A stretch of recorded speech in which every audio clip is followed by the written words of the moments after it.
We're here. We made it. Yeah. So I just want to start first by saying that one of the main reasons I wanted to talk to you is because over the years I've always had not very many people that I can like just call and just immediately just start talking, and we're always on the same page as far as like who we're becoming. Mm-hmm. And for me lately, that's probably for the last 4 to 5 years has been that pursuit of becoming better every single day. And I feel like you've been on a similar path, and especially recently. Mm-hmm. And so one of the questions I wanted to ask you is like, when was that moment for you where you were like, I need to change. I need to, and when I say change, remember, I'm not talking about, because a lot of people around me, sometimes when I try to influence them, they think I'm trying to change them. Mm-hmm. And it's not that I'm trying to change them. I'm trying to get them to understand that who they are is not who they have to remain, right. That they can improve on who they are. And I know that we've had these kind of conversations, and I'm always enlightened hearing a guy like you talk about your own, because we're kind of in two different worlds, mm-hmm. obviously, but we're still kind of on a similar path. Right. So would love to hear like when that moment was for you. Man, that could be a long story. And I'm going to try to abbreviate it, but I got to start where the first kind of voice kind of spoke to me and asked me something. And I want to say it was around 2009, 2008, successful making music, still coming up the swing of a lot of hits. I'm now kind of stationed and based in California. Can you brag about yourself just for a second? Like, I mean, I don't know how to brag. I mean, I know you don't. One of the most humble people I know. You would never know how many hits, Grammys, touch on how many Grammys? I got 2 Grammys. 2 Grammys, people. And a few nominations. Yeah. How many number one hits? It's got to be 20, maybe over. Multiple genres. Unbelievable. Pop, hip hop, R&B. I've worked with Whitney Houston while she was alive. Wow. To Justin Timberlake, which I've had massive success. Britney Spears, DJ Khaled, Jay-Z, Beyonce. I mean, I can go on. Yeah, I know. I can go on. He literally could go on and on. Y'all should Google him. It's impressive. It's impressive. He's got his own playlist on many channels where it's like, it's like behind the boards, and it just is like hit after hit after hit. So. And I've been blessed. I've been blessed in my career. So at this particular moment was, like I said, still kind of in the midst of the height of it, but maybe I asked myself, maybe it was God's voice, but something said, is this all that you are, right? Mm. Like, is this it? Like, I questioned, like, was this it? Is this it? Right. Are you just a producer? Are you just a musician? And that rang in my head so loud, that was the kind of the moment where I started seeking. Not saying that I deep dove at that moment, but that was the moment where it was like, all right, we need to start I need to fill myself up with something else, because I don't think I'm full. Like, I don't feel like I have enough of anything. Right. So I remember I had a notebook, so I was going to start just journaling and writing my prayers or whatever. This was about 2010. I made the entry, my first entry, got away from it, and just didn't do anything since then. Life happens. Yeah. We get busy. It wasn't time, but it was I guess it was like me making a note. Mm-hmm. Like you gotta pursue more. So I would say the real journey began when I got back home from living in California. And what year was that? This was 2013 when I made the transition. So like back. 3 years later. Yeah, like 3 years after later. That first journal. After that first journal. When I got back here to Florida, I started to dig in the Bible more. I mean, I've always trained and worked out, and it's just that falling off the horse and getting back on the horse until you realize, or that purpose comes in your life of why you need to kind of stay on the horse. Right. So, so when I got back home, let's say 2013, 2014, is when the real development of myself and my spirituality and my relationship with Christ came into play. Okay. Just to rewind, I had a moment. I went to Hawaii. I can't say I haven't been depressed. I have been extremely unhappy. This is about 2012. I went to Hawaii 3 days. I wasn't feeling well, and just let it loose, like crying, praying. It's the first time I really like vocalized prayer, because from that time in 2009 to then, I wasn't vocalizing prayer. I wasn't like, I felt like I felt ashamed to do it. Like it was literal shame. And 2012 was that moment of release, and that was the turning point, I would say. If to answer your question, that would be the turning point in 2012 when I went to Hawaii by myself to kind of figure some, come to grips with some stuff, let some stuff go, right? Answer some questions, make some decisions, stop harboring on things, come home, and start the journey. But so fast forward. The deep dive would be 2016. Okay. 2016 is where I felt, because I call it the triangle when you align your mind, body, and your spirit. Once every 3 years, you seem like it's reminding you too. Right. So that's a triangle. So exactly. Three-pointed triangle. Every single time. Yeah. So I feel like I reached something that I never felt before. It was a separation between the earth realm and the spirit realm that I've never experienced. And then I had a near fatal accident. And that was the motorcycle accident? That was a motorcycle accident. That never skewed me off my path. That was just kind of the moment where it was like, you've done all of this, you've gotten this far, you made a lot of success, a lot of money. I see you seeking, I see you trying. I honestly feel like it was like the enemy, I'm gonna say the enemy.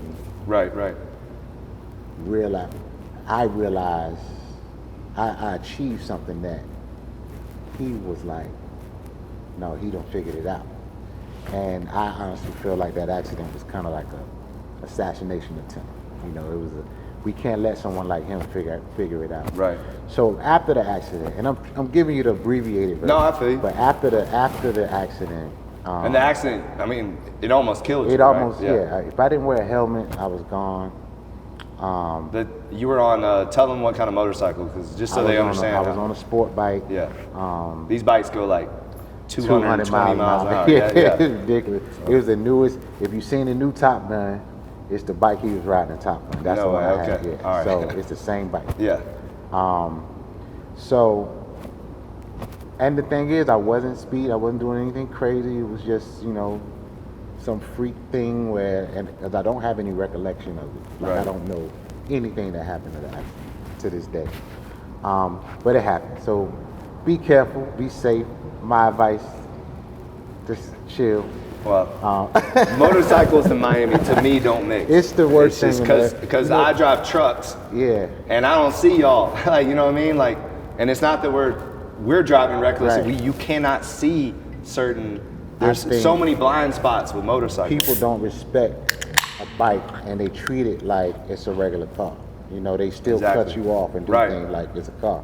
And on a bike, you're exposed to everything. Yep. But I felt like on a bike, I was probably the safest I ever been as far as how alert, obviously, you're on a bike. Right, you have to like, be. Yeah. Like I see everything happen in traffic before it happened. So near fatal accident. My mom actually gave me some news later that I was resuscitated in the ambulance. So to a degree, I was dead. Right.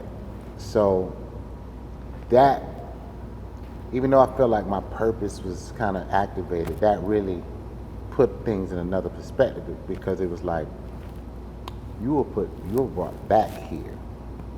So what is the play? What am I? That's where you start seeking. Like now what? Right? Exactly. Yeah. So now what? So I feel like I don't know God's purpose for my mission. I feel like He just gave me the assignment. So everything that I'm trying to accomplish right now is his assignment, is to set up a play for somebody else. I don't know, you know what I mean, what his purpose is. So, you know, we say living is purpose and things, and we're really God's purpose. Right. Instead of your own purpose. I can't say what my purpose is. Right. But I feel like God has given me these assignments with everything I'm trying to pull together. And everything I'm pulling together now are fragments of things that I feel like I've been collecting from him and tuning in with God up until now, from when that first thing, like, what else are you? Mm-hmm. Different ideas and concepts of things that I've been just jotting down, putting together. I feel like now it's all coming together. It ain't glued, but there's things that that's been stewing in my spirit that I'm now putting into action because now I know what it is. Now Right. I know what to call it. Now I know what it looks like. And I might have got a bit of what it's supposed to have been years ago, but now, and then I have a name with something that's some random stuff that I just jot down, like, this is cool. And then that's that, and this is this, and that's that. And just creating this massive kind of playbook in a sense of what I feel like my assignment is. And at this point in my life, I just feel like I have nothing else to prove in the music. Obviously, I want hits, I'm competitive. You know, I'm the best. Right. If you want humble or whatever, I'm gonna always, I feel like that. But to me, that's confidence. That's just I mean, you know, realizing the gift that God gave you, and I understand who I am. I think that's what's been happening. I understand my gift, but I also understand that in this point of my life, it's just about being of service. I have nothing left but to serve. You know what I mean? Like, whether I'm serving or being of service, you know what I mean, in some capacity.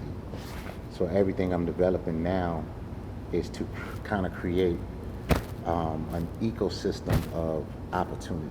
It's like, so, because I'm sure people are wondering, like, all right, you're kind of not saying what it is. Mm-hmm. You know what I mean? Mm-hmm. Like, even me, mm-hmm. I'm like, all right, well, I hear you, but what is this new foundation that now you're putting your energy into? You know, because I know you're still producing, you're still doing music, but what are these other angles? And if it's too early to talk about, that's fine. But no, I feel like I'm great curious in my own, you know, knowing you, you know, and I know you've been talking about a lot of stuff. So, like, so I think so when it comes to the label and the publishing and the different opportunities I can offer other talent, I'm just trying to take my experience, my journey through getting where I am, and Timberland was, you know, my biggest collaborator. right.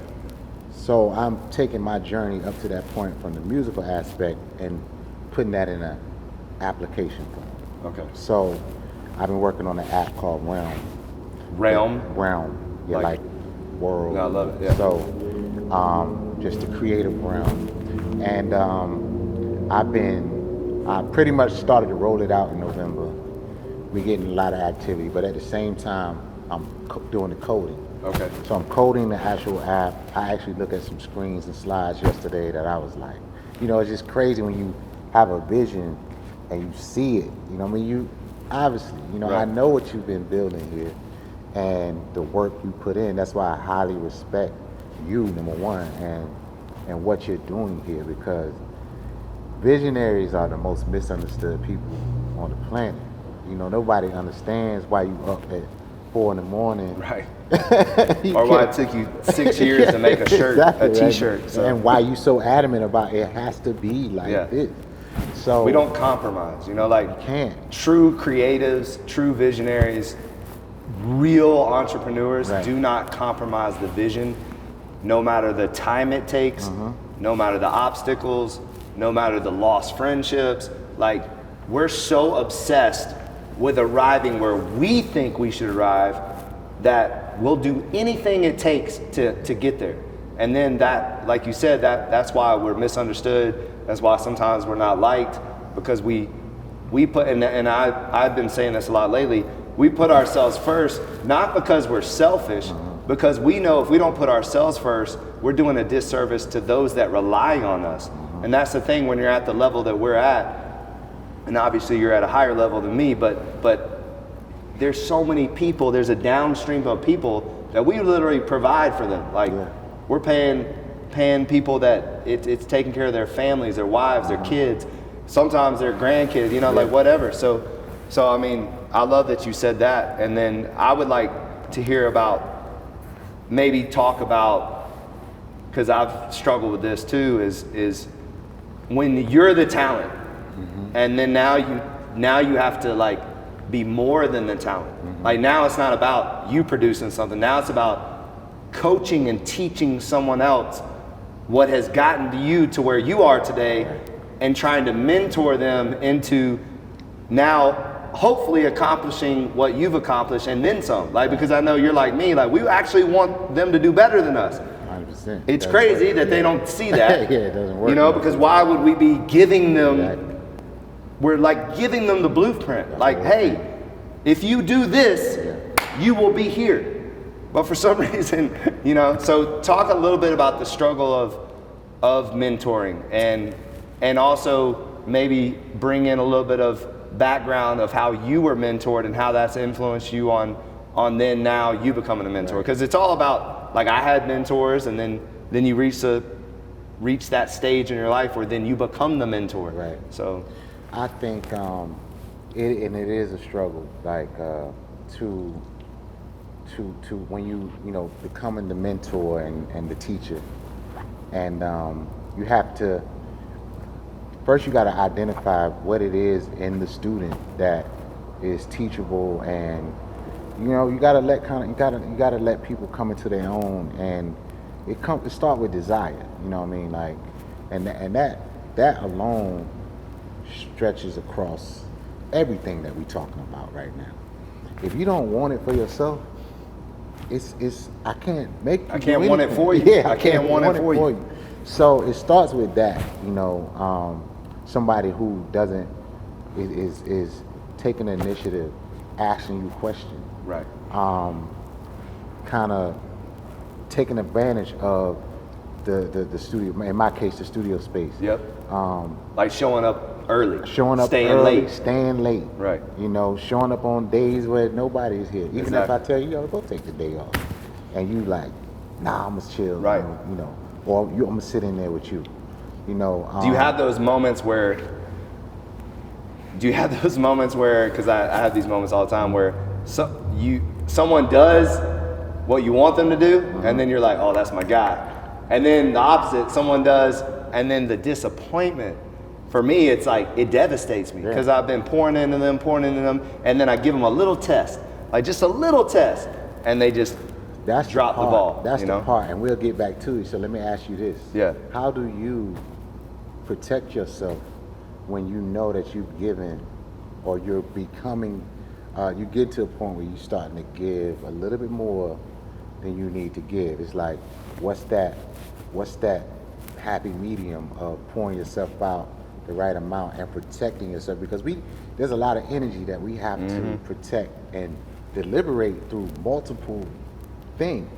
I think. So how do you protect your energy on that aspect? I think for me, I didn't do that early on. Like I was just all about, I'm giving them everything, I'm pouring in, I'm giving them all my energy. Like I'm gonna just, anybody that I come in contact with, I'm gonna pour. And again, if I see potential, you know, I don't even mess with people if I don't see potential. And quite frankly, most of the time I don't even hire them or whatever. But if I see potential, and like I said, like you said, if we see desire, if we see the want, then the old me I was just giving them everything. And I also they would, you know, with a lack of better word, they would piss me off if they, you know, and then I would let them have it. And, you know, so I had to learn though that coaching is not yelling. Coaching is not a one size fits all approach. As I matured and as I grew, I realized that, okay, this person likes to be yelled at. You know, this one needs to be yelled at. This one needs an arm around their back. This one needs accountability. This one, you know what I mean? Like you start as you grow and as you start to mentor, you start to find what works for certain people, and then you start to recognize those people faster. Exactly. and you start to pay attention to how they respond and how they react to what you're doing. And you test them. Like some days you'll be a little firm and you see how they react, and then you adjust. But I think now I'm realizing that I'm being smarter with paying attention to people's responses and reactions earlier. Right. Instead of saying, oh, they were just having it. Like, now I'm like, oh, that's how you're gonna be? Well, then I'm pulling back. Right. You know, like if you're gonna show me your true colors early, then now I need to recognize that. I need to stop making excuses for other people, because that robs me of my energy, that robs me of my time, and now I don't have time for that. Right. I gotta be able to pour into the people that want it and that are trying. Now, one thing I am doing is I'm allowing them to make mistakes, because I used to not allow that, and that would be detrimental to the business and detrimental to me. Now, I'll let you make a mistake, but do you make that mistake again and again and again? So it's that balance for me. Now it's like, okay, pay attention to what, like when you pour into somebody and they do the exact opposite, or you ask them to, like I'm a big reader, you know, you ask them to read a book and then you check up on them a month later and they haven't even read it. Like that shows you they don't give a shit. They don't care. Like they don't care. So, but don't take that and then not recognize it. And I'll be honest, I've done that in the past. I've seen the signs, and then because of my heart, I just keep going and keep going. And then eventually it's exhausting. And then guess what you're not doing? You're not pouring into yourself. You're missing out on the reading because you're stressed out all the time about managing all these people that don't even give a crap. So I think it's just, for now, it's like with age,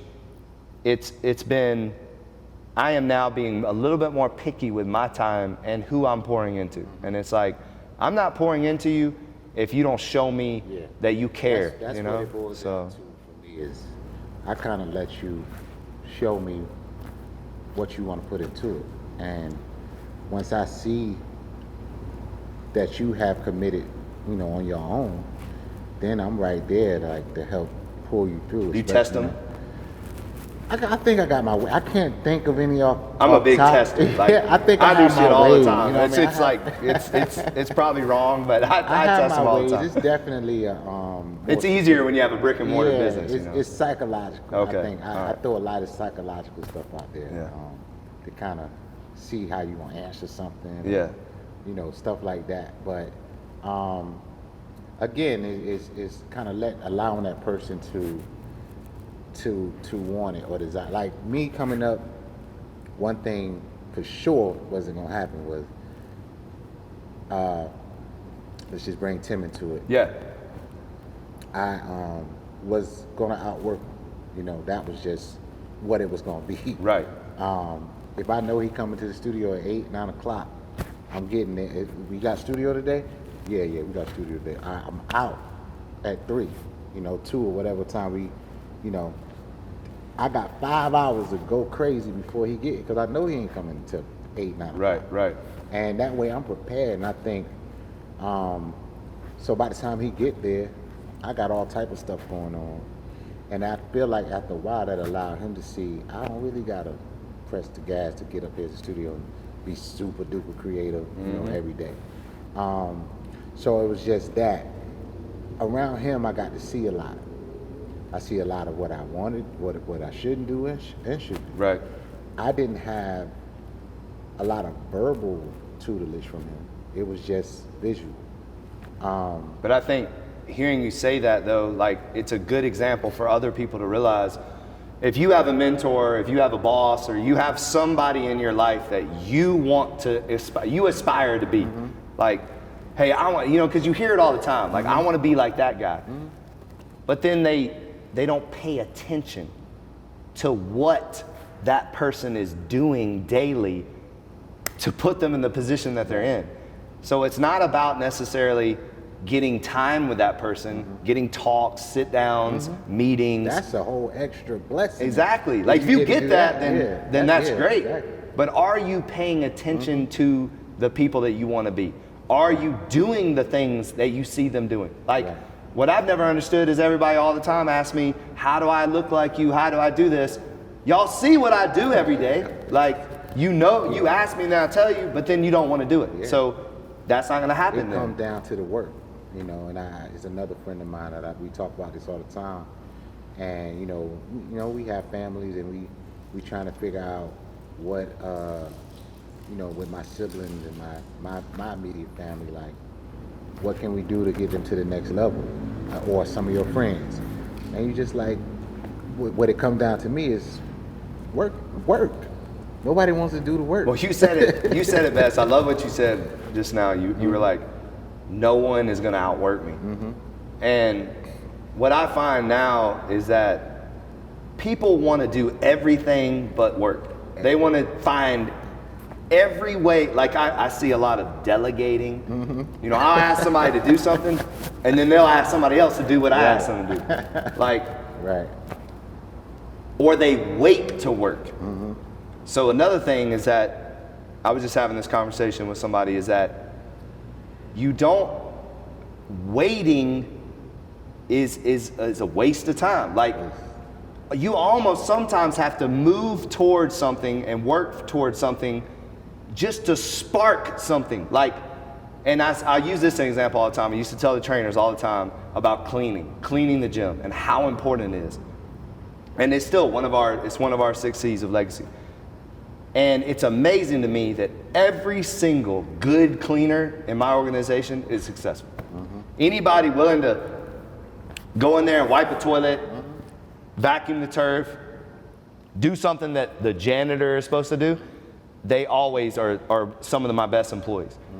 Because it's instilling a work ethic that is just a natural thing. Like, it's like, it's not a job. It's just part of who they are. Part of who you it's are. a pride thing. It's like, I take pride in that I am going to work no matter the job. Like, you know what I mean? Like, it's like, yes, I'm a coach, I'm a trainer, but am I doing more than is required of me? Like, am I gonna go the extra mile? Because that is how doors open. That's where all of a sudden some guy that makes, you know, $350,000 a year is in the class, and he sees you scrubbing down the bench. He's like, I like that guy, I'm gonna go train with him. Then boom, you have a new client. Like, it sparks curiosity with others about, man, that guy's got integrity. There's something about him that's different. And then that breeds opportunity. So that's something that I wish, you know, we had more of. Yeah, I mean, I feel like a part of that, and my approach kind of with that, is I don't run around like I'm the boss and call myself the boss. I actually hate that word, the boss. I can't stand it. I am looking for partners, you know, with everything I do. I need a partner, because if we treating this like it's ours, if you come into the studio, you have full access to you can walk in any room I can walk into in here. You know, I see things out of order. I got a little bit of OCD, so, you know, I might see something adjusted, or yes, because of the faculty that I have there, you know, if this is too out of whack, like, why is it like this? Right. But more than anything, how do you treat your own house? Or your car. Or your car, you know, like, Exactly. I expect you to, if you feel like this is yours, I feel like you're gonna treat it like hopefully you treat it like it's yours with respect. So I try to go into things from a partnership perspective and not feel like, yo, you work for me. Have you ever read the book It's Your Ship? That whole book is really good, because it's coming from a Navy perspective of how the ships used to be ran, where it was like the captain, whatever the captain said, everybody had to do. But then this new captain came in, and he started allowing people to have a voice and to say, hey, you know what, we're down there and forgive me, I don't know the names of these things, but the gully or whatever, you know, and y'all's manual says to do it like this, but if we did it like this, it would be more efficient.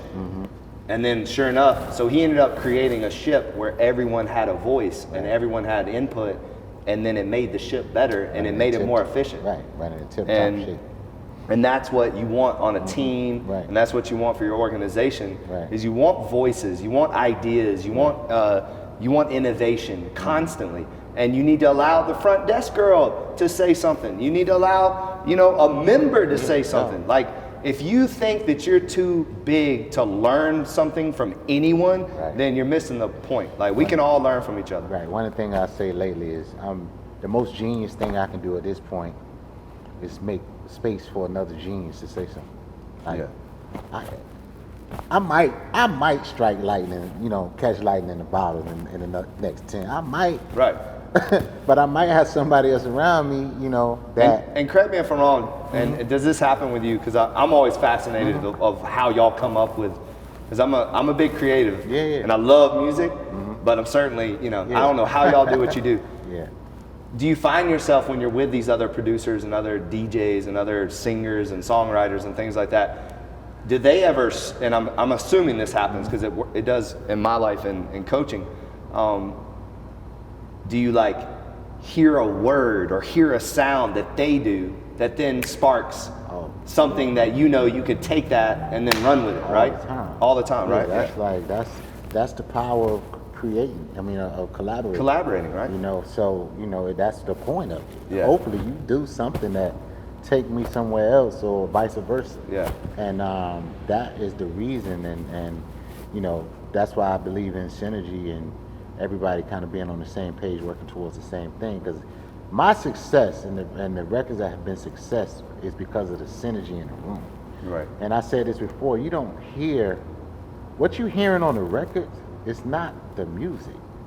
You hearing us in the room with each other, creating, yeah. Having fun, going back, pumping each other up. You just hearing that on audio, but that process. That's what it was. Yeah. Can you enlighten us on the process? Because I was fortunate enough to be in that's kind of like how we met, to be in the studio, to watch the process. And I don't even know if people really know like the fact that.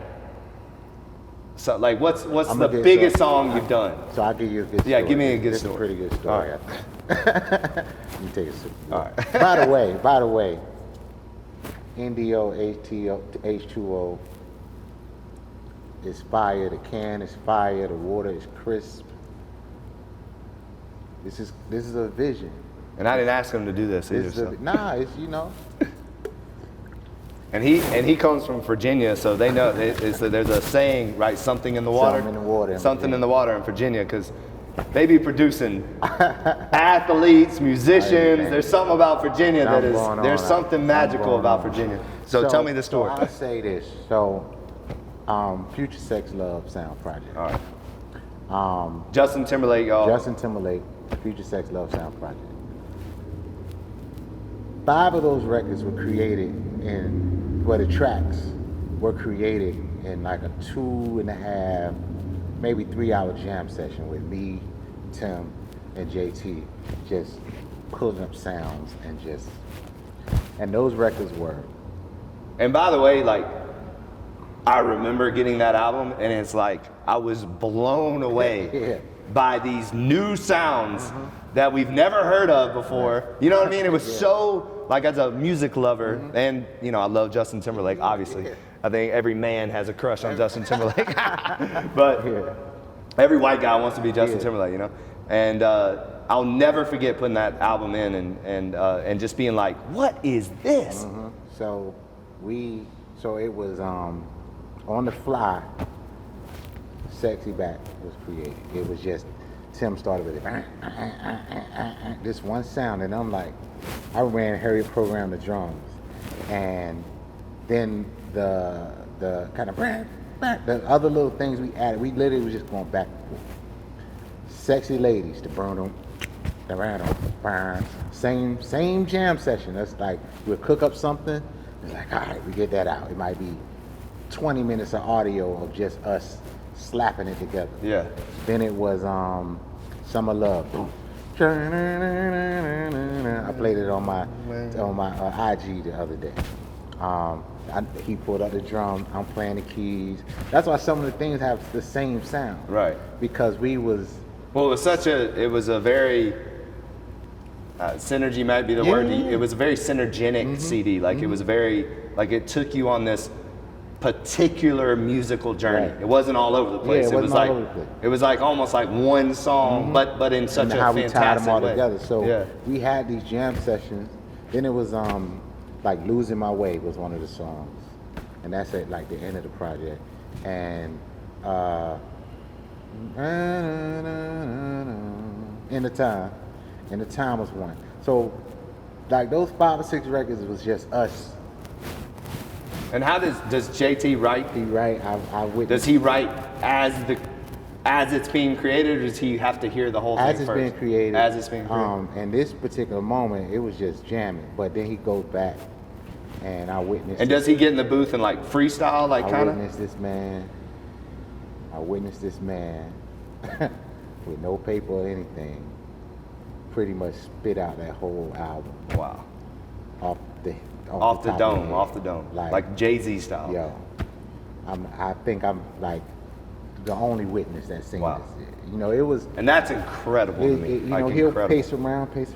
You know, he rubs his beard. You hear him mumbling a little bit. Then he'll go in the booth and just sing down a whole first verse, pre-chorus, and the hook, do the harmonies, do everything. Then he'll come back out and just pick out the second verse. Wow. But that much, like you do that much, the song's done. Yeah. You know, you just plug in the second verse. Right. So that's how the process went on the creativity. And obviously we pull them back up, tighten them up, like, yo, move this section, stack and add on top of it, and make it a real record.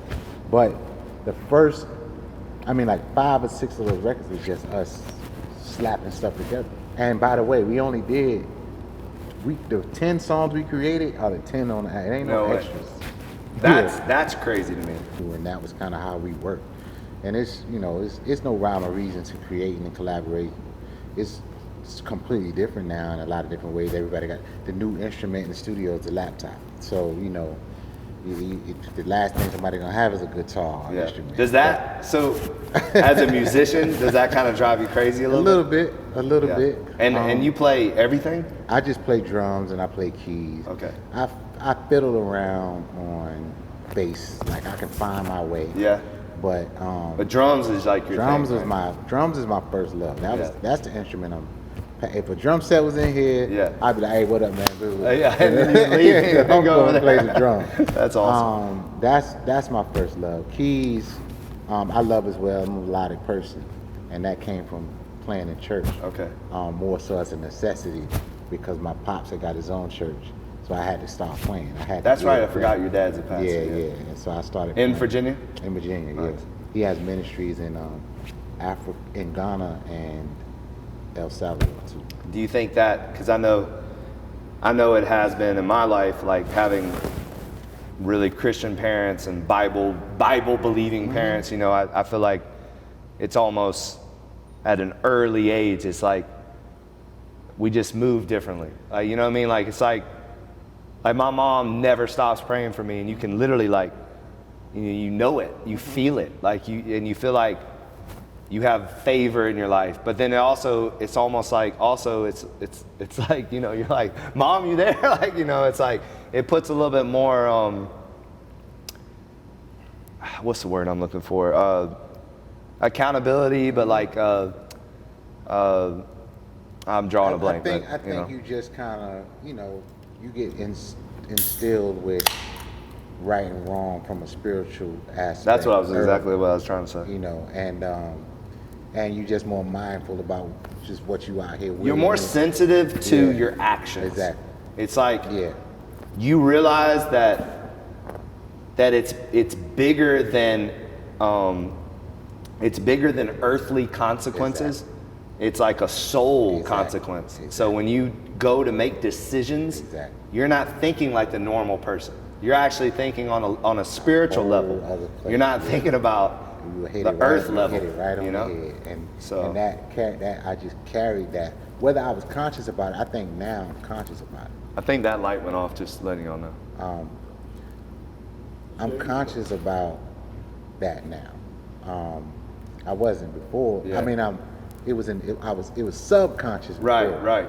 Now it's in the front, and I'm more conscious about the decisions I make that hopefully, you know, it affects my spirit. Right.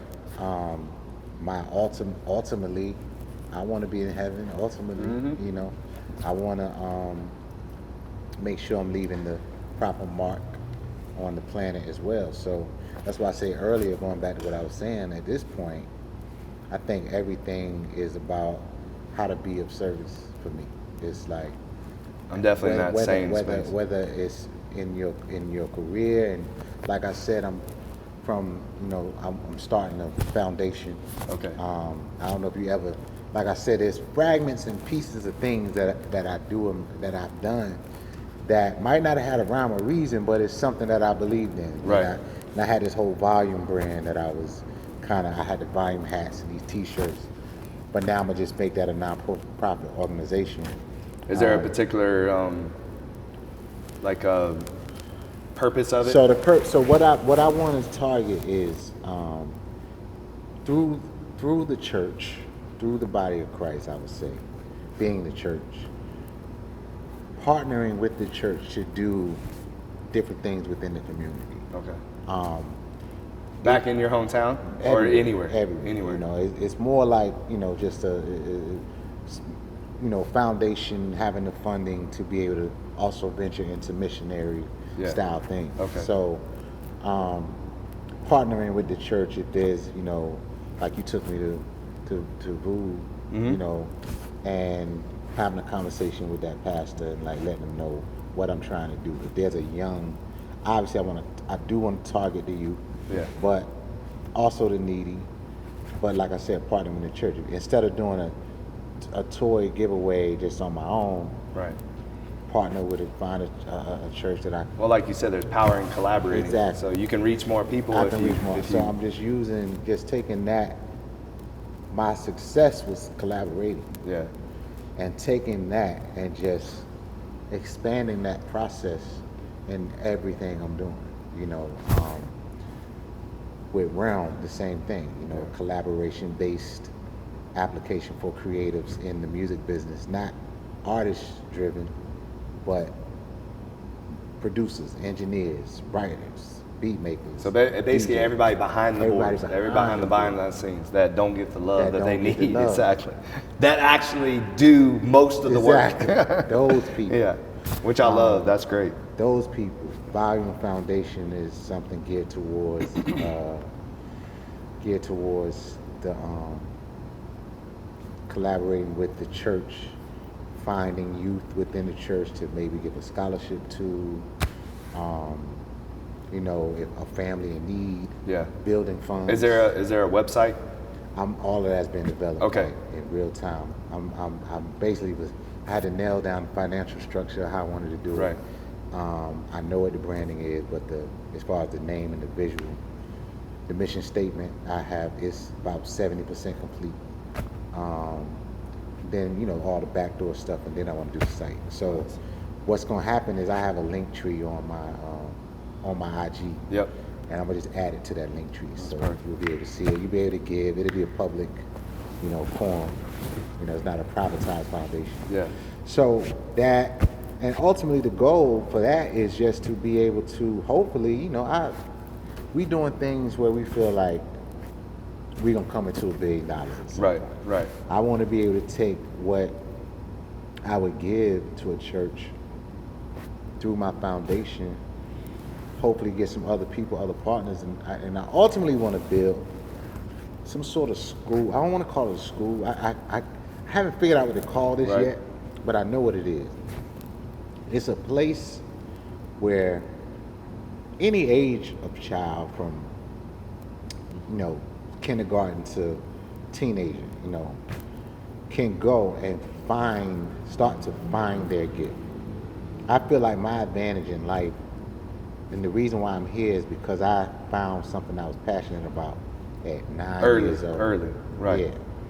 And because my parents, whether they had it or not, continued to feed my desire or my passion, it developed and it blossomed. You know, I remember, you know, my pop seen I was playing the drums in church.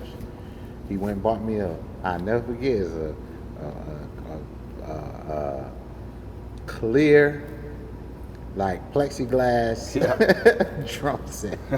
I remember those too. And he put it in the kitchen. That's amazing. And I'm banging through the whole house, neighbors. That's love right there too. Yo, you know that I never forget that because that was the seed. You know what I mean? Yep. And I feel like because of that, I was able to grow from that. And it's like, man, the reason why I feel like I see a lot of people slipping, or you know, we see our nieces, nephews, and cousins not being able to latch on to what they want to do because maybe they didn't have a place that can just come to the center. Right. Here go a camera. And school is so structured in a certain way. It's not school. It's like the curriculum probably doesn't open you up to the creative side. It's like history, math, so it's science. Basically a place that you can start to figure out your passion. Like if you don't feel like you're a photographer, turn the camera back in at the front desk and you're like, I want to go spray paint. I got a whole wall where you can just paint. You know what I mean? Just go. Just until you figure it out. I love that. Then we walk through and like, you actually got an eye for this. Right. We've been doing this forever, so I know photographers, I know painters, I know different people that I can bring in that, this kid, so to help kind of also bring a mentorship or outreach program. Like, again, everything that I'm doing is based on what I felt like I lacked coming up from not having opportunity in Virginia. Like, the most we had was Teddy Riley's studio, legendary producer. Yeah. Studio in the cut, you wouldn't even know it's there. You ride by it every day. But when you did find out it's there, you like, Teddy Riley studio there? And that was kind of it. And I had my opportunity to get through that gate, and I'm blessed, and that's a part of my story. But, that was it. Where do you go from there in Virginia? So it's just creating this place that is also a portal to get people to other places, whether it's in Virginia. The vision is in Virginia. Okay. There's an area where I grew up that I really want to just go by the whole neighborhood and the school. It was a school. Yeah. And that was like my little map from going to play basketball to coming back home where I was living, to where my first job, football practice. All of this is in this. Talk about literally like a full circle dream coming true. You can go back and do that. That'd be amazing. And that's the reason. Yeah. It's just that's where I wanted to start. Right. And a lot of the things that I'm saying, to some degree, the conversations have been had. It's been started, or I'm seeking out the information. And that's the other thing. Is like talking about becoming. It's about how much action we put forward, and not just talking about it. Right. We've been talking about things for years, but everything that you talked to me about, I've seen it hit a certain level to where I have, I see where you about to go from here, or where you want to go. That was a part of the learning process of, I started my app 2018, just a basic concept. That same moment, I'll never forget, I could have talked myself out of it by speculating how much it was going to cost. I was like, and time too. I mean, talk about that, because I think a lot of people don't start because they think it's going to take long, or they start and it doesn't happen overnight, so then they quit. Right. And we're in this new facility, but this is 14 years of sacrifice, of hard work, of effort to be able to be in the position that I'm in today. If I wonder, if we told a 18-year-old that, hey, you want to be a guitar player? Okay, well, you're not going to be successful until you're 35. Now, again, music is a little different, but talk about a little bit about how you handle when things are not from the outside's perspective, they're not moving as fast, and maybe even from your own perspective, because we all do want things to happen a lot faster than they do. I mean, I know that. But what motivation is a funny word. I don't like really using it sometimes because I think it's not really the driver of what I do. But in this context, I think it is, what keeps you motivated to continue your dream of getting to where you want to be with the apps, with the school, with the, what keeps you going and not saying, you know what, because the truth is, you're, like you said, you're already successful. Mm-hmm. You're good. Like if you said today, I'm gonna retire, you're pretty good. Like you got your beautiful house you're building, you know what I mean? Like you could just work in the studio, whatever, but that's not who you are and that's not where you want to go. So what is that driving force for you? The main driving force is like I said, I'm speaking on the accident and coming up out of it and having all these bits and pieces. I feel like this is what I'm supposed to do as far as create this ecosystem of opportunity. Yeah. And that's what you've been put back here for. And I'm dedicated to that. So it's if I hear you, then it's really you've identified God's purpose, and now it's blinders, and I'm gonna execute. Whatever it takes. Yeah. Excuse me. Yeah. Whatever it takes to get there, I'm gonna do. Yeah, I think that's kind of what it becomes. That's like my prayer all the time. Like, you've given me these visions. You put this in front of me to see. Right. I just give me the strength to execute it. And I'm going to do everything I can. And I don't feel like I'm doing anything or want to do anything that's far-fetched. We see new billionaire pop up every year. Some kind of startup. From the very things that we're doing, I think. Now, none of us got any slightly different idea than anybody else. It's about you getting after it and executing your plan.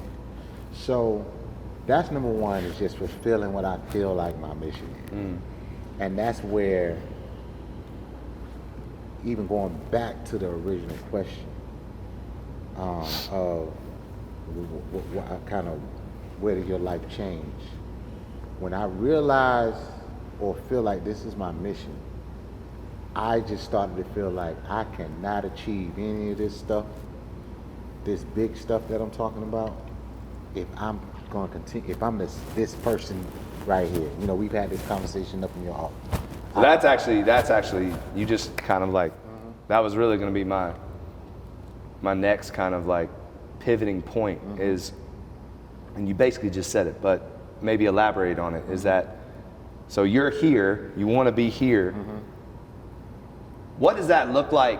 Because I know for a fact that I cannot get to where I want to be unless I maximize every single ounce of potential in my own life, mind, body, and soul.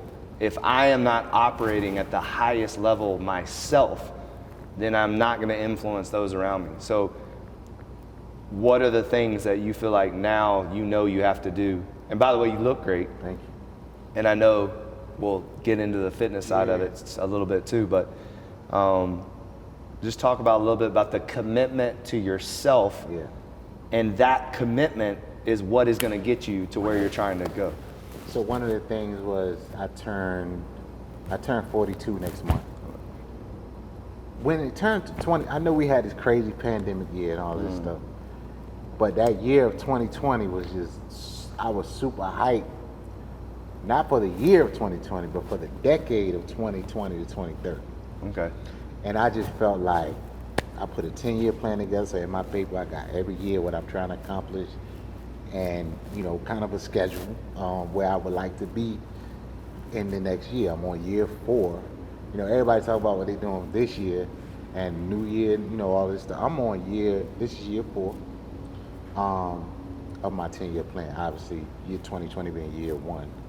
Even though 0, but I'm on year 4, so that's kind of rewind to one of the other things you said. I don't put the pressure off myself because I allow myself the time span to accomplish a lot of the things that I want to accomplish. Right. My thing was my financial advisor. We sat down 10 years ago, literally. And he said, if you don't got to work no more, you don't have to. Now, that's not the choice I made. But what I told myself was, after I continued, and this last 10 years has been crazy. Right.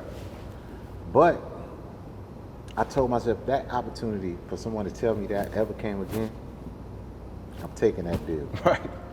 And I felt like by 50, I see my peers, a lot of other people. I feel like by 50, first of all, I ain't gonna be an old man. Right. No, not at all.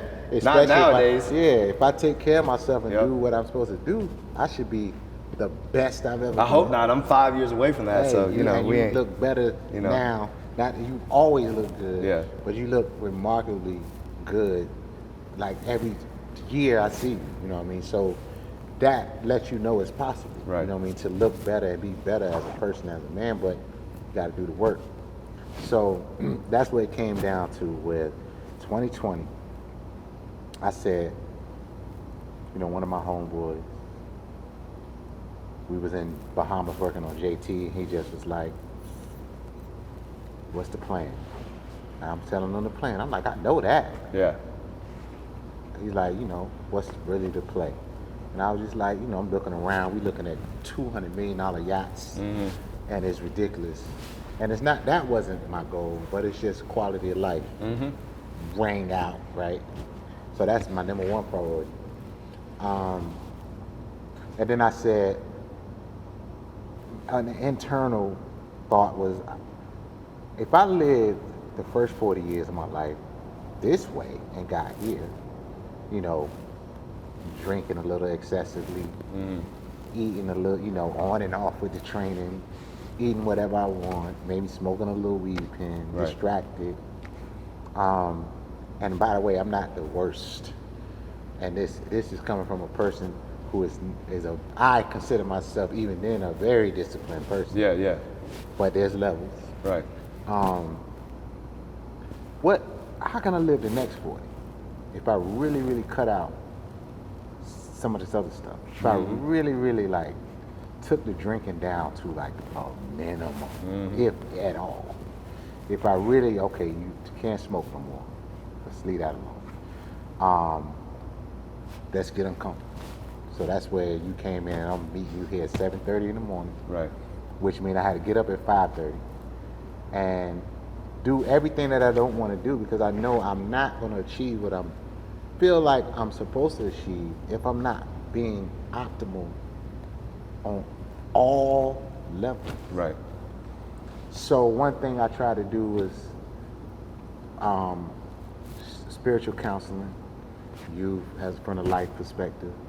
And the last piece I still have yet to add on, which I'm going to add on, is just therapy, for the emotional aspect. Right.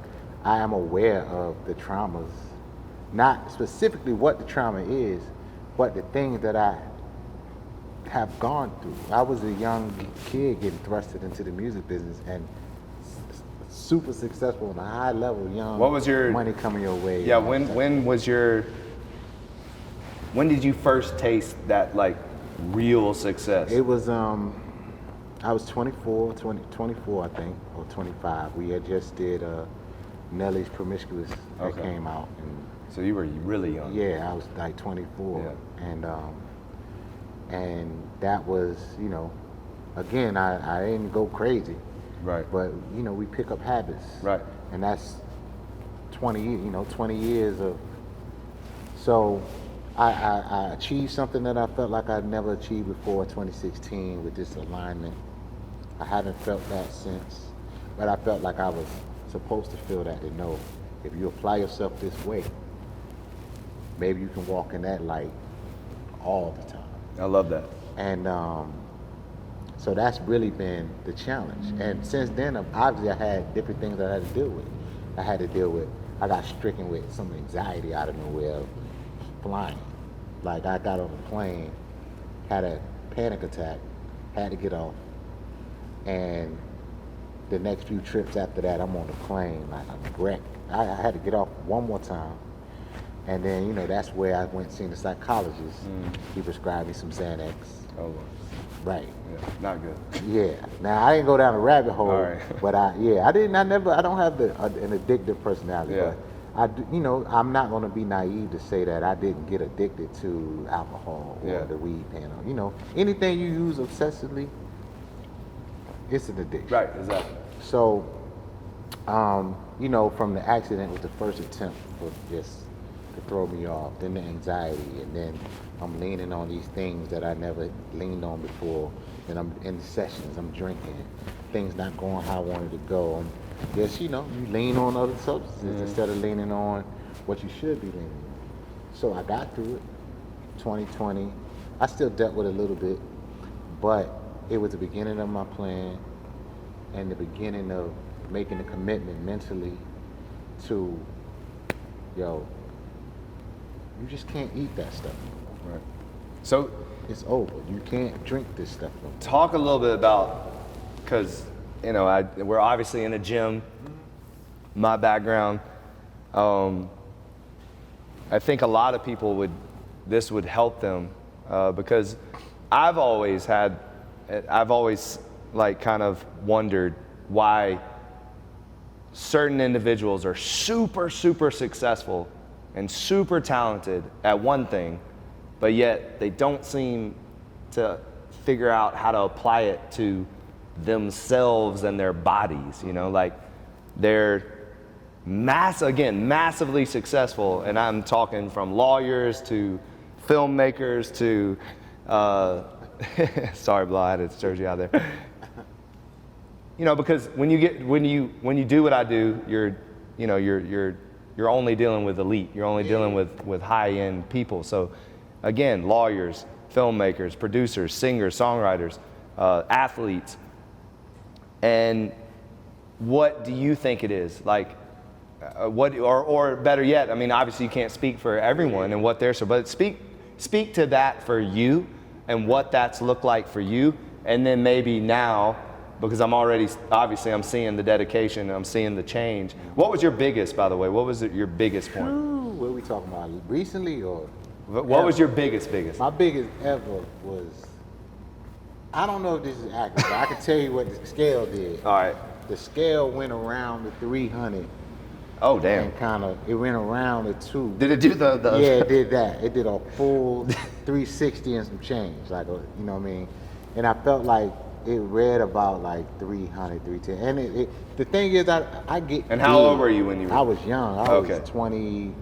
This was like while we was making all this music. Oh, okay. Right. So the weight thing has been a long journey. Yeah, it's been a long journey. It's been, you know, and from there it was just up and down. So from there I went from. By the way, he avoided me for like a decade. Long time. A decade. It probably was 10 years. It was a long time. I was not trying. It was damn near close. Because I was training Rico in 2009. Yeah.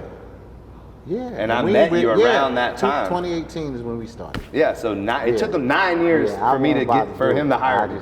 I just 9 years, bro. I wasn't ready for it. I wasn't about to do it. But he don't bite. He hurt, but he don't bite. Yeah. But when I finally did start to train with him, it was more than the training. You know what I mean? Yeah. Like we talk about all the time. It was the camaraderie. It was to be able to talk about this stuff. So I wasn't just building my body. Yeah. You know, I'm building my spirit, my mental. We talking about a lot of different stuff to help sharpen me all around. So it was, and you know, clients it ain't even what I came in for. Right. I came to train. Yeah. It's just we clicked on that level, and that created the desire to, you know, obviously to keep coming back. If I would have stayed over here, you know, I'll kind of be looking like you a little bit. Of course. Yeah. But I moved, you know what I'm saying? But that's the reason why. But yeah, my biggest was like 300 something. Then I got to like 240, and then back up, and then back down. So it was just this up and down, up and down. But for you, what do you think is because again, like you're disciplined in almost everything else in your life, and again, obviously now you're heading in the right direction. And I know you're going to get there where you want to be. I know it's about the commitment now, but maybe to help others to figure out what the struggle was, and then where was the moment of like, you know what? No more. Like, I'm not going through this roller coaster anymore. That's the I'm thing. done. It's like, I don't have the energy in me at this point. I don't have that bounce back. That get back up and knock the 25 pounds back off. That alone. Especially the older you get, it's harder. Like that alone, to be coming back in here, feeling all that pain over again. Like that alone is I'm That not scares doing you it. enough, Yeah, right? That I'm not doing that again. Yeah. But beyond that, like it might have been an injury. I remember when I got my smallest, I was like 220. Okay. This was no, I was still in LA, so it was about 2010, 2009, 2010, 2011. But I pulled my hamstring, and that, hamstring take No, it it's take nightmare. forever. to Yeah, heal. forever. So I just fell off and just slipped down that slope. I like to eat. I'm like any other person. I like to eat. Well, the truth is, we all like to eat. Yeah. Like people that say they don't eat, they're lying. Right? It took me Everybody a while. loves food. Come on. It took me a while to dial in what nutrition works for me. Yeah. And once I realized that, okay, the difference between sugar being fuel, and that's the thing, is like, it's not that sugar is bad, it's just, what's your fuel source? Your body gonna pick what it's gonna burn the sugar because that's what it wants. Right. And it's gonna store the fat. So if you putting a cheeseburger in your body, you gave it a combination of diesel fuel and jet fuel. Yeah. And it's gonna choose what it wants. So if you just, I had to figure it out. Once I figured out, I gotta stay from the sugar, the rice, that doesn't help me, the breads, and and find alternatives. So over the last 6 years, I just found, once I started doing keto. I'm not keto based Yeah. right now. Like, I understand what that is, but that's not, I use keto as a cheat meal at this point. Okay. Just like if I want to have a little bit more cheese than I want to. Right. But once I figured that out, that was my first initial big drop of weight, and I kept it off. Once I started eating that way, Right. I had lost like 40 pounds and pretty much kept that weight off. Like, Yeah. I was 270 at the time, and dropped down to like 230. And how long did that take you? Man, I lost that weight like, for real, 40 days. Right. And it shows you the power. Yeah. And I mean, the take home message there to me is that you can't outwork your diet. Mm-hmm. You have to figure out what works for you. Yeah. That's why, like, people are constantly asking me to do more in the nutrition portion of the business.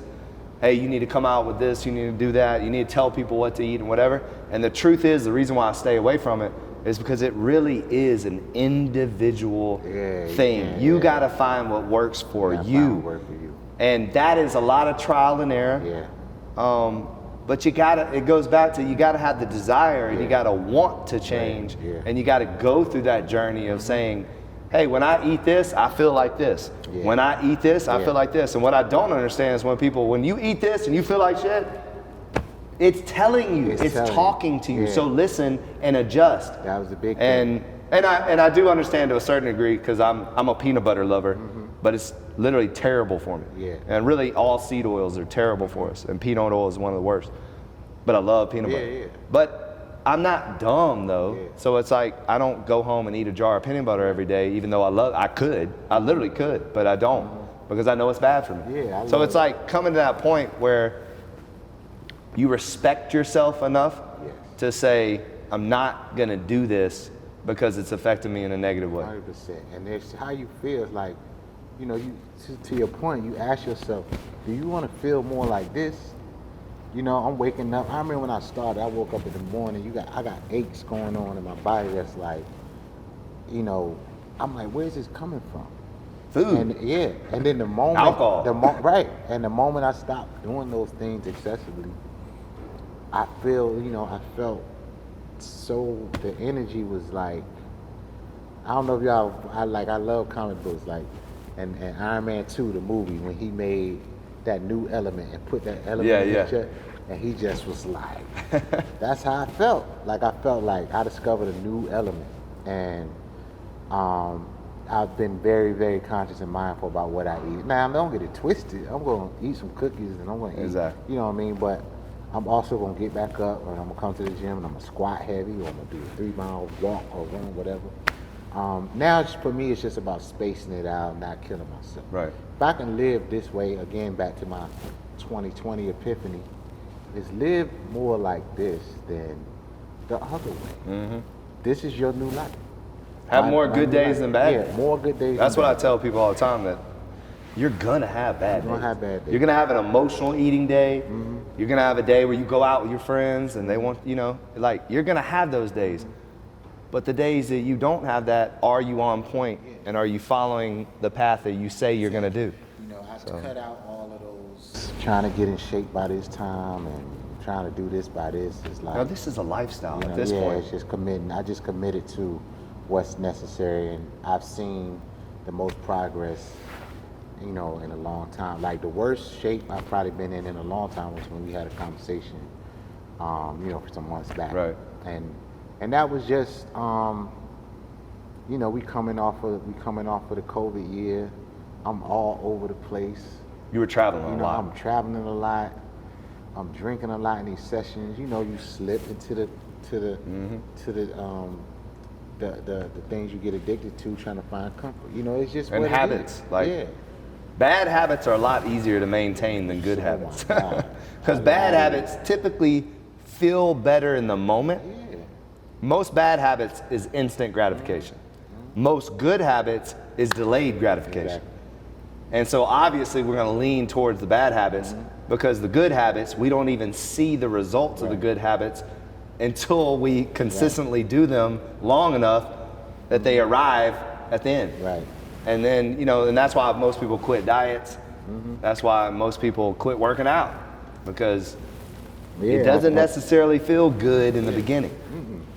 And I just decided that this is how I'm going to live, but also having a sense of purpose and feel like I'm not going to accomplish this until I'm operating with that triangle closed. So whatever it takes for me to be optimal is what I'm going to do. Right. How I've decided to live, because I'm trying to get a school up. I'm trying. Well, you don't have the luxury to not feel good, to be tired. You know what I mean? Like, it's like if you're optimal with the body and the mind and the soul, then you're allowed to accomplish more. And that's why I tell everybody, like, this is not about a six-pack anymore for me, ever. Like, it's not. It's a byproduct. Even though you had it. Right, it's a byproduct. For 25 years. Well, I can't help that it's consistent that I've had a sexy stomach. But it's but I can honestly say though that it has nothing, working out, diet, exercise, cold plunge, sauna, IVs, peptides, all this stuff has nothing to do with my body. It has everything to do with performing at my optimal highest level. And I still think I have room to grow. Like, and that's the crazy thing. That doesn't change. So, you have decisions to make. You have people you got to deal with, personality you got to deal with. Like, I'm not trying to sit in a room and someone hit me with a business analogy and throwing things at me that I need to make a kind of a spot-on decision about. Like, even if I have the wherewithal to dodge it, I still need to process that. Like, oh, this person said, boo, boo, boo, boo, boo, boo. They could do this by that, and the third, do. That don't make sense. I ain't gonna say nothing right now. That don't make sense. Versus me being in the room, I'm sluggish, I'm tired, I'm dragging. Then I gotta hopefully ask my partner or whoever that's around me, what it is, so what are we talking about? Right. And then dealing with personality. People, I'm big on treating people with respect, doing unto others as you want them to do unto you. And, people don't think the way you think. They don't think the way we think. So you're going to run into some dickhead throughout the day that you got to be, make sure your patience is where it needs to be, before you have to jump down somebody's throat. Right. So it's all of these different things, especially when you're operating on a high level with the things we're trying to pull off in business. You can't be quick to react. You got to be more patient, slower to react. And I just want to be optimal to make more good decisions than bad ones. Because if I can wake up starting from the moment I put my feet on the ground with a good decision, hopefully I'm just going to snowball that throughout the day. I've actually never, not never, but you actually just made it a really good point because you kind of correlated becoming your best to helping you make better decisions. And it's actually, like hearing you say it, it is true that when we don't feel good, we're quicker to react in a negative way because we're not reacting to what's happening to us, we're reacting to how we're feeling. Exactly. And it's just triggering the fact that we feel like crap, and then we're projecting that feeling onto other people. But when you're feeling great and someone, say, cuts you off in the road, you're feeling so good, you're like, whatever, you know? Or someone says something nasty, you're like, sorry you feel that way. You know, like you respond rather than react. Exactly. Because you're in a good place. Exactly. So I love that you said that, because that's where everybody should want to be, you know? Yeah. Like, and there's and also too, it's not normal to feel bad, you know what I mean? Like, a lot of people think that it's normal to have headaches all day and sluggish and tired, and that is not normal. People recognize that. You got to change. You got to do something. Something is off. You're not getting enough sleep. You're not drinking enough water. Right. You don't have enough sodium in you know what I mean? Like, there's you got to get to a point where you identify that so that you can help, because when you become a better version of yourself, then again, you're going to be a better father, a better mother, a better businessman, a better employee. You're just going to be better to those around you. Right. I come to realize that God's creation, as far as the human body, we are perfect. A machine. I mean, it's... And I don't understand I never understand the depths, but what these bodies can do. And number one, it's only an exoskeleton for your the brain. Nervous system and the brain. And if you can keep these things operating at a high level, it controls the body. You know, it's just making all of it work together. And that's kind of having that kind of realization. It makes me respect my body differently. And you know, you hear things all the time. We hear so much cliche stuff all the time. Your body is a temple and all this other type of stuff. I mean, but it's not necessarily cliche, because it's actually in the Bible. Like, you know what I mean? Like, your body is a temple. Like, it's not really. But people misuse it so many times that you just kind of, I heard that so many times. They don't understand exactly what it is. I don't think people really understand the connection of mind, spirit, and body. Like, I think they think, I need to focus on like reading and my mind, and then I'll get to the body later. Or they think, I want to get in the best shape of my life, but I'm not going to read. Like, it all is together. It's all together. And all of it works together. There's something too about the spiritual realm of it, the soul of it, that to me, I've always found that the better shape I'm in, the sharper I am, then I can hear better. Like, I can hear my intuition better. I can make better decisions of these voices in our heads, you know, like, so. We have to tune ourselves to be on that frequency. And the way we tune in ourselves to be on the frequency, on God's frequency, so you can hear your assignment, so you can hear your mission and your purpose, or whatever you want to call it, you have to tune up. You have to be optimal in your body and your spirit, your relationship with Him, and you know what you're feeding yourself. We are literally what we eat, and that goes so beyond just the food. Yep. It's what we feed ourselves, what we feed our spirit. Should we be watching as much news? Should we be, I watch funny TV shows and things like that, but I might need to get this audio book in about some, you know what I mean? We become what we listen to. We become who we hang around. We become what we put in our bodies.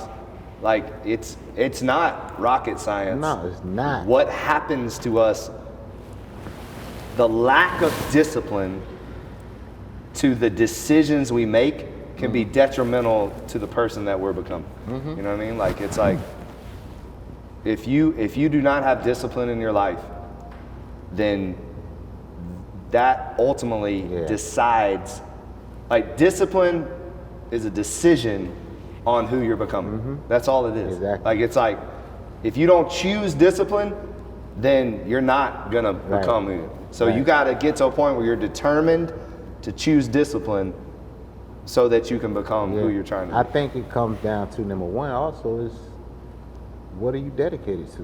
What you trying to accomplish? You can't be out. It's hard to align everything and pull it together if you don't know what you're trying to do.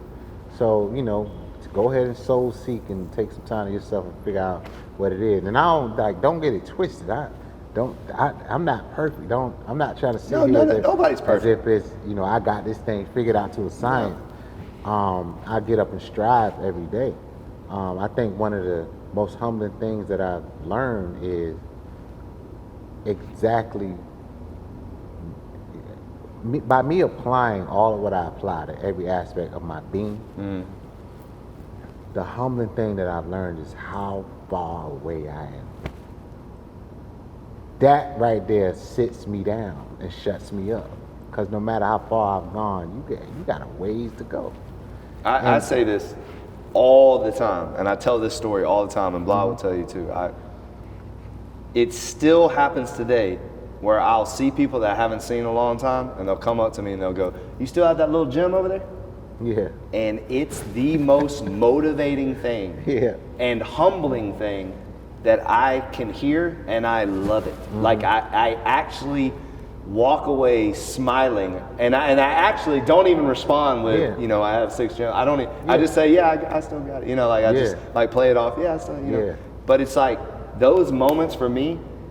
It's exactly what you just said. It's telling me you have not arrived. You have not arrived. You have so much more you can accomplish if you apply yourself. 100%. And I think we're all like that. Like no matter the age, no matter where you're starting from, like we all have way more to accomplish than we even give ourselves credit for.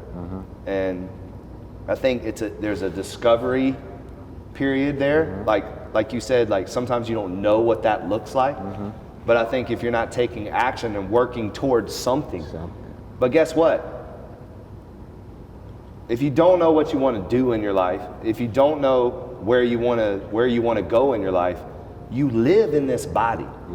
So the number one thing that you can start, no matter without knowing what the hell you want to do with your life, is take care of you. Is take care of you. So, and that can be working out, that can be eating right, and that can also be what you're putting into your body. What are you listening to? What are you reading? Like that's another thing too. I feel like sometimes I come across younger generations that they're not really being intentional in their day-to-day. They're just kind of like waking up and going through their day.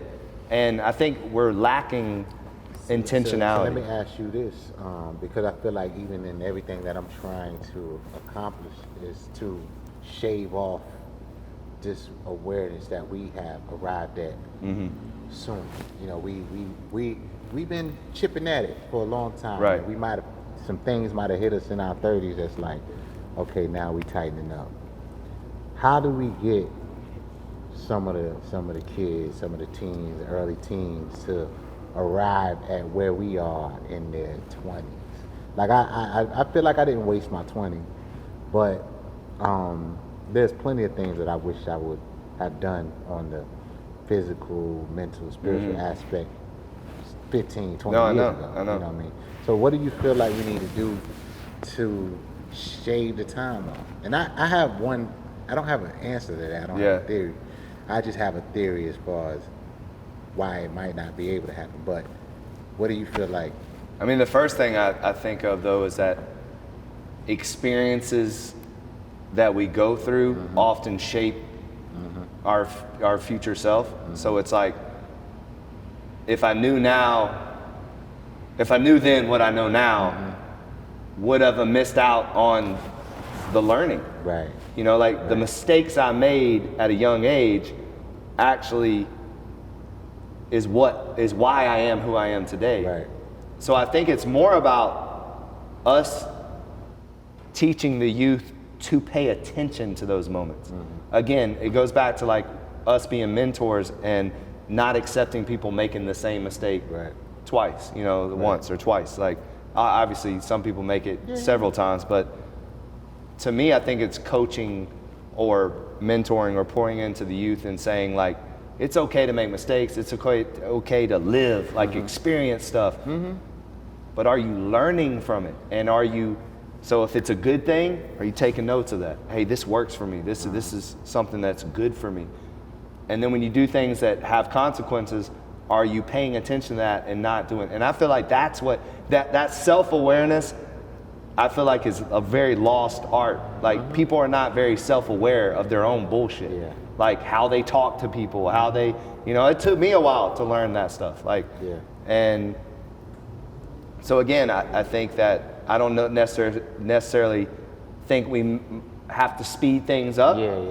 But I think we do have to put more understanding into their minds of saying, hey, pay attention, Yeah, I agree with you. I feel like it's that very thing you just said is the experience of it. And, God has his plan for everybody, and I feel like, we're due to fall in some snares and traps along the way just for the sake of us having to learn. So it ain't necessarily speeding it up. I guess it's more so about preparation and how can we prepare them, what other type of literature. Reading, I think, is something that I wish I would have done way earlier. And I got into reading, heavy reading around like 35. Like, it's not that I didn't read anything before, but like where I was reading like 4 to 5 to 6 books a year, at 35. And if I would have done that at 21, I mean, no talent. That probably would have sped things up, For sure, So I think that is one thing. That's one. I also feel like it's a set of literature that or curriculum in a sense that need to be created, that we also, when we got our Bibles and our other studies, we have real life examples from real people. Oh, I think our education system is whack. Like the way we were, like I did go to a Christian school, so I had like Bible study, so that was great. But like, there's not a whole lot of practical stuff, like even like how to write a check, like, what I mean? Like how to open a bank account, like more real life stuff. Where we're not asking like mom and dad and like, oh, how do I do this? Or even getting them to do it for us. Like, I think that stuff should be in school. Like, why is it not? That's really a better question. Why is it not? Hopefully through the foundation I want to do, that's another thing I want to do is start to meet with different people and start to create some sort of curriculum or some sort what I hear in you is a lot about legacy. Is like I've always felt like it's our purpose to leave the next generation better than we were left. Like from, my dad did the best that he could do, and he made the man I am today, but I need to do better than my dad. I need to learn from him and then learn more so I can leave my son in a better. And I think that's what I love about everything you're saying is that you're actually saying, this isn't about me. This is about leaving the next generation better off and using what got me to where I am today to provide for them and then put them in a better place. And that's what life is to me. Like I think that's what it's about. I feel like that serving thing, like you said, like that's why we're here. Like if we're not serving every single day, what are we doing? Like what are you doing? Like so. I feel like that's all that's left. That's if I can offer anything, I can show someone all that I got. I can give them all my money. But if I don't give them my experience and tools, the tools, I can't. We're not gonna get anywhere. So, that's kind of where that's the purpose. I think making these strides that I'm continuing to make. Like I was in Hawaii for 3 weeks. I'm working out. How was that, by the way? It was beautiful. What part? It was the Big Island. Okay. The city of Kona. Oh. Maui was like, I literally I could see the Maui Island. Okay. But it's the big island, and in a resort called the Arbors Resort. Oh, it's called Mana Laui or something like that. But it was just. I think I had an idea when I wanted to go out there. Trying to be creative and maybe a few other things, but what it really was just a moment to be still. I prayed a lot, meditated, I did the whole thing, worked out. I didn't do it as much as I wanted, but I felt like I didn't have to. It was just about. You were by yourself? I was by myself. All by yourself? For 3 weeks. 3 by weeks. myself. That's amazing. And I'm just looking out in the ocean. Yeah. You know, sleeping with the window open. I hear the waves. Oh, that's amazing. The sunset. My wife and I were just talking about the waves. Yo, the sunset. There's something about that. Incredible. And it's just like just listening, and it was some things that I felt like I just need to have come to me. You know, I needed to kind of quiet the noise and kind of let God speak on what was next, you know, as far as what I needed to do. And I feel like I received that, and I feel like I received, and it was more personal things as far as, you know, worshiping and Yeah. how I need to worship, or if it's time to dig. You know, it was ironic. I'm sitting by the fire pit. I had just finally I discovered this fire pit. And I'm like, oh, this is it. I'm here every night. So I get to the fire pit. I'm chilling. I'm thinking like, you know, it's time to go to the next level spiritually in your relationship. I look on my seat and it's a praying mantis. So I'm not like a what you call zodiac. I'm not into that like that. It's interesting. Right. But I look at some, you know, symbols, things. Right. You know, and I look, so what's the spiritual meaning? If this praying mantis came right and sat right here on the seat, what's the meaning of it? And I looked it up, and a praying mantis symbolizing it's time to go deeper in your spiritual. Oh, no way. Bro. That's crazy. That's intense. I was like, yeah. I'm talking about, I'm just in this moment. Wasn't really praying, just thinking, just kind of letting it. And I just, there that thing is, and I said, let me look it up. Now, I don't know if they're poisonous or not, so I moved my seat. I switched seat. But I looked it up, and I was like, yo, this is crazy. That's wild. And that's how, you know, that's kind of how it works. So I feel like a lot of the things that I'm doing has been like that. It's been just messages from the universe. Right. Whether it's a person, a thing, or something I see all the time or whatever, and I look up what it means.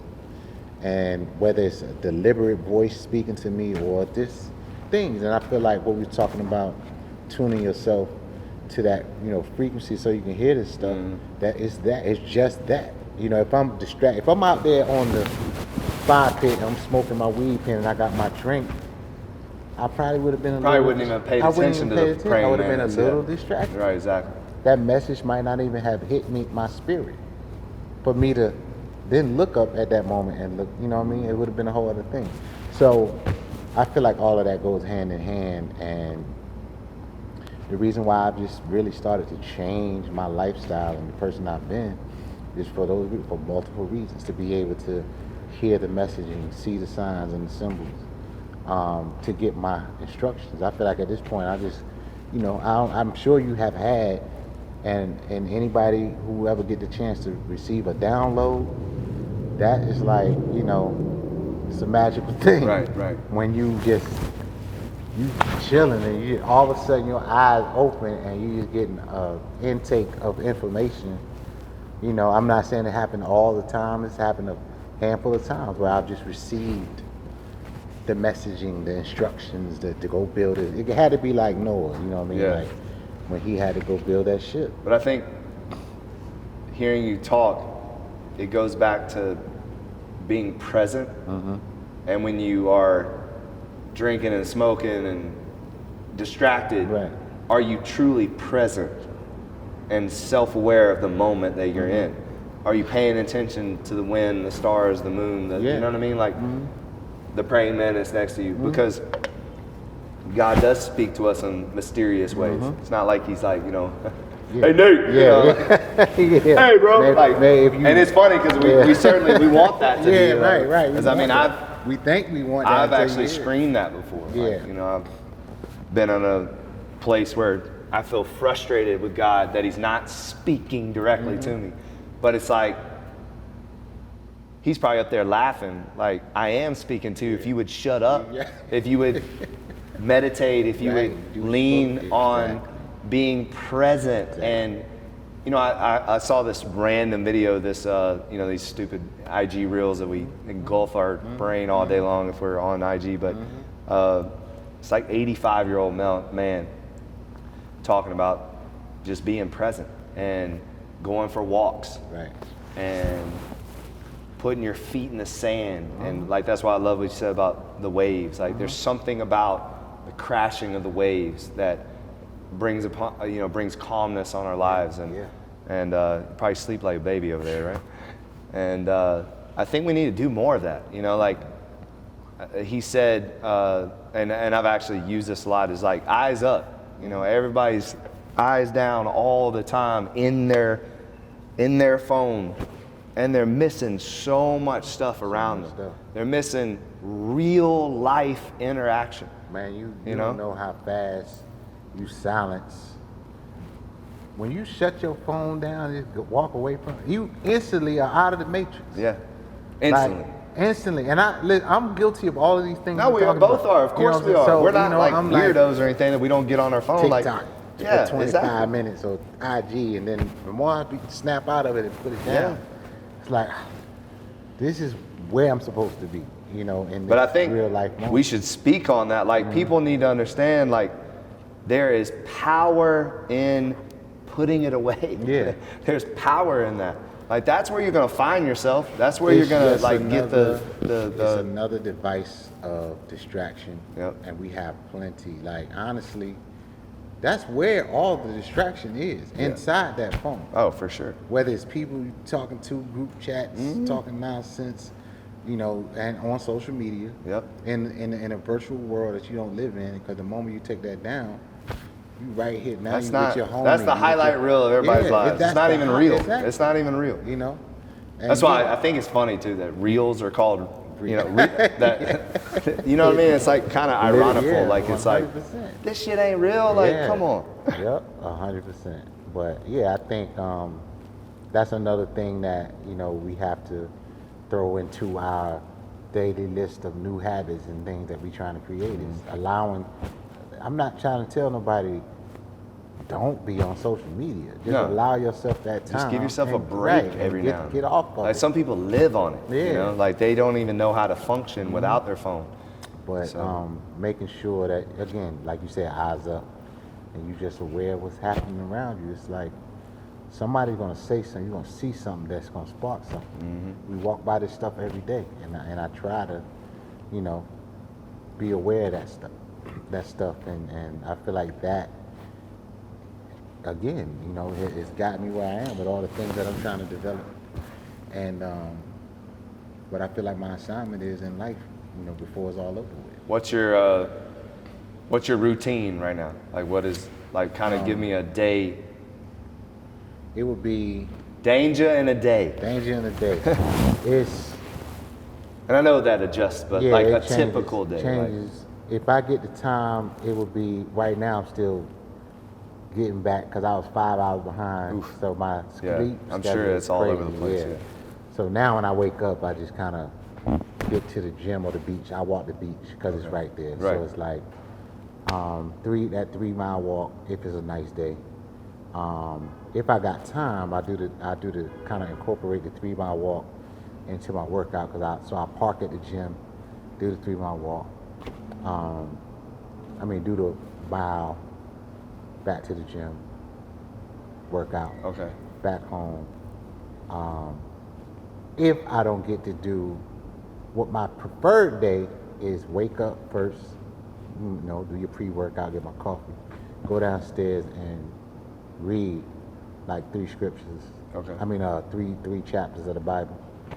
My prayer journal. I just incorporated another type of journal, which is just more of a personal thoughts journal. I never did that, like, because I didn't like the idea of a diary or nothing. Right. But I kind of started in Hawaii. So I had, so now is the personal thought kind of, you know, how do I feel? I think I'm documenting that. How do I feel? And then I do my prayer journal and my scripture. And then I'm out the door, and when I do that, those are my best days. Right. Yeah. Because I feel like I've done what was most important. So then it's on the way to the studio, and I might be listening to one of the audiobooks I'm reading. Right now I'm reading a sci-fi book. Okay. I'll probably get back to like, I was reading like a real estate book. Yeah. So I kind of jump around on between self-help books and those type of books, but right now it's a sci-fi, good for my imagination. And then I get to the studio about noon, 1 o'clock. I try to acclimate the room with some music, like I set my vibe, the lights, whatever. How many people are usually in the studio when you get there? Nobody, or? It might be one employee. Yeah, okay. Acclimate the room, get my vibe right, and then I jump into some music. But I got so much other stuff going on that it's going to get interrupted by conference calls, right, and business stuff like that. But the first part of the day is the most important, which is the workout. Now, if I don't do it in the day, like today, I didn't get to do all the things that I first mentioned. I'll do it at night. Oh, okay. So I've been getting, I'll get home, and that's another thing about discipline and just restructuring my life. Like, and that's another reason why I failed so many times in my process. Being young, I'm in the studio till 12, right, 1, 2, 3 in the morning. That's a wrap. Them days are no more. Yeah. I'm out of there. I'm looking at my clock like 7:30. Right. You know, because I want to come home and eat my dinner off a plate. Right. Or I want to see the sunset. You know what I mean? So I get home about 7, 8, decompress. I'm probably just sitting. Then I go down there and I do everything that I would do in the morning. Okay. So I just make sure I get it in that day. And at first I was so adamant about first thing in the morning, you gotta do it, you know what I mean? So now it's just like allowing the day to happen and take the day as it comes. I have recognized that my best days when I get it done first thing, and that way I can, you know, everything I do throughout the day. But I like the fact that you've identified that, and that's your ideal routine.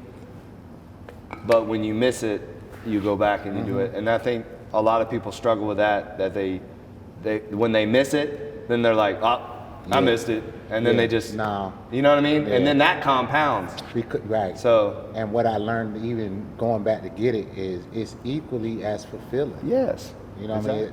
I didn't get it out the day, which I rather do, but when I do it before I go to sleep, when I hit that pillow, right, you really it's different. Yeah, it's different. Or sometimes I'm waking up not in the middle of the night, but just like I'll listen to an audio Bible and just let the word speak to you. Yeah, oh my God, it's the best. It's these little things that like you just don't realize. Is it Morgan Freeman or until not? You do it. It's not. It's different voices though. You got a dramatized voice, like they got a little theme music, like they acting it out. You gotta send me that one. It's called I got you. It's called the Bible Gateway. But all right. Yeah, you can choose which book. I mean, like which version of the Bible and multiple voices and stuff like that. That's cool. So yeah, and so I do that. You know, any way to just try to connect and try to stay connected in that aspect. And I feel like I said, that when I do that, I have my best days. Days I miss out, and again, I don't beat myself up. Right. But I do notice a difference if now you've gone a week and you have not been on point, and you wondering why you feeling a certain way. You wondering why you so sensitive. You wondering why somebody said something to you and you trapped in that thought process. You know, it's because you ain't do other things. You didn't. You missed out on the preparation. Exactly. So that's a typical day. I'm gonna get it back. This Hawaii threw me off. But that was a good reset. You know? Oh, now I took a lot from that. The life that I'm trying to move forward and live is based on what I feel like I've gained out there. You know, from the peace, the stillness, and trying to maintain that, and try not to let things chip away at that. You know what I mean? Try to hold on that for as long as I can. Yeah. But also not let myself get to the point where I need to do that again. To be gone for 3 weeks. Like escape. Yeah. Like, okay, you feeling the tank getting low, the armor kinked up. Go away for 2 days, 3 days, 4 days. Right. You know, you don't gotta go put it in your schedule. You got enough team members to compensate for your absence, and come back, get back to it. So that was but I loved it. It was necessary. And who are you working with right now? Right now, still JT. Okay. Are we ever gonna see an album? We gonna see it now. All right. It's coming. We're all good things come to those who wait for that. Still in and out on him. I have my own artist as well. Is he gonna be in Nashville by any chance on January 13th? I don't know. Should let him. We're gonna be in Nashville. We're going to his supper club. You know, his restaurant. Yeah. We're going there. I find out. My own artist, Brendo 5K, Jade Omari. We gonna start rolling out music like right now. Okay. Is Marcella still with you? Marcella, we still working. She at the studio. She just mixed. We work together on all these projects. Okay. Whether the internal knowledge projects or external things, there's a lot of going on. She has obviously her own career, her own thing going on. So she doing a lot of Atmos mixing and stuff like that, and surround sound. Okay. Stuff like that, but we still, kicking ass. What else was it? Rap shit, season 2. Oh yeah. Yeah, I think I'm about to start going back to LA. Okay. My role in that was just like kind of recording the girls in the studio. So majority of what you heard them rap in the show, I recorded in the studio. Oh, okay. And then I produced one original track. So this season, hopefully a few more original productions. Right. And, still working with the girls and recording the girls. So, TV, film, empire building, you know what I mean? Like, my mind is, the music business that's there, it's going to work itself out. Opportunities are plush. Mm-hmm. I'm thinking so much about Realm, the app. It's a lot of real estate plays I'm making. And Realm, you can get it on the App Store, so or no? Let's definitely let you know. We coding it right now. All right. So all of the screens, the coding, the flow. But eventually it'll be in the like Apple App Store. For sure. And it's REALM, yeah, right? Realm. For musicians, for everybody behind the scenes of the creative of the record making. Okay. And I'm excited about that. A lot of different things, man. The foundation, I'm definitely going to get going. Try to make one or two major giveaways or contributions and partnerships. Yeah, I can connect you with a lot of people for that. Okay, cool. Yeah. Cool. I definitely got a lot of questions. Definitely, we're trying to, for our water company, we're going to be giving back to second chance opportunities. Okay. So we're really, big, obviously, I'm really big into that. Mm-hmm. And so we can definitely connect on that. Dope, we will. But yeah, I mean, I'm excited, even on the music tip, just to creatively. And all of this is another reason is to help to affect my creativity. You know what I mean? Like, I want to be able to have the sharpest mind when I go in there and do what I do. Mm. I'm trying to pull the craziest thing from the universe. Right. You know what I mean? So it plays into that too. That was one of the first reasons why I was like, you gotta be optimal for your creativity. Yeah. But that just carried over, and obviously it has expanded because I'm being creative in so many other areas that involves music, but it's not, it's based in music, but it's just kind of stacking on top of it. Yeah. So, yeah, man, I'm at the 4th year, this 10 year, and we're gonna see where we at. You're not even halfway, so you yeah, got I'm not even halfway. plenty of time. I got some time, and I'm still trying to get sharper. I can't wait till we had I don't know how often we're gonna do this. Maybe it's like once a year.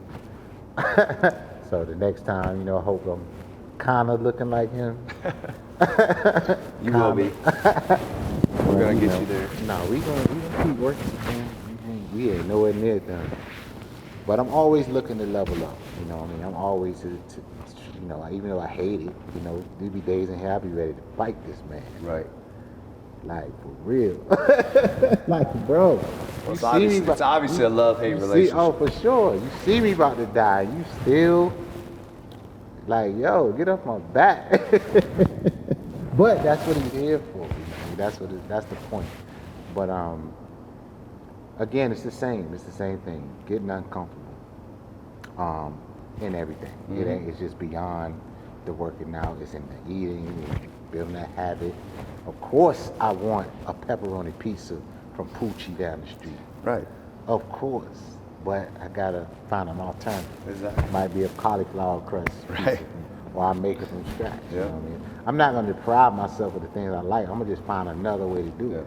That's just always who I've been. But now I apply that to other areas. It's also too just making the choice of eating a slice Yeah. instead of a large pizza. You know, there's a big difference between eating one slice and not eating the entire thing. I'm So the fifth Ninja Turtle, so it's just like, oh. But yeah, man.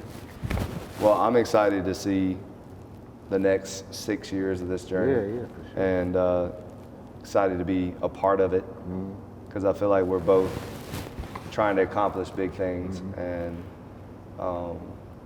you inspire me. Know that, know that we might not talk every day or whatever, but the things that you're trying to accomplish are motivating and help guys like myself and our small circle we have to wake up with a little bit different, For sure. like we wake up a little different, because it's bigger than us. Yes. And I think that's what I would leave with this, is that you gotta find a cause greater than yourself. Yeah. And then when you do that, you do whatever it takes to see that through. And when you're slapped in the face, when you have obstacles, when you have pandemics, when you have setbacks and all this stuff, don't lose the faith of what you know.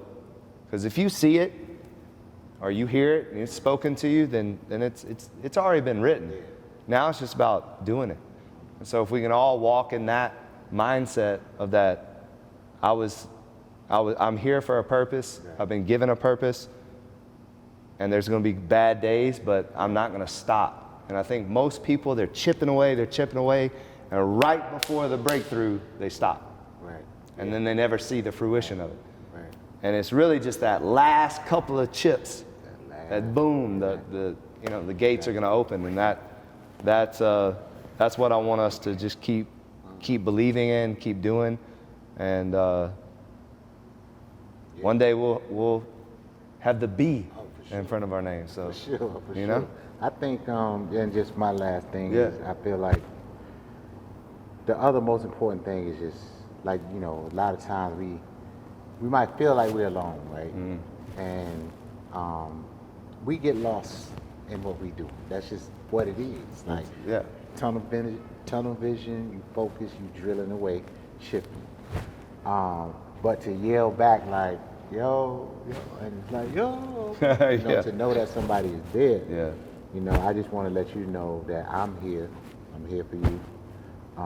You've been there for me, just to be another voice, to know that somebody is going through the similar things you're going through.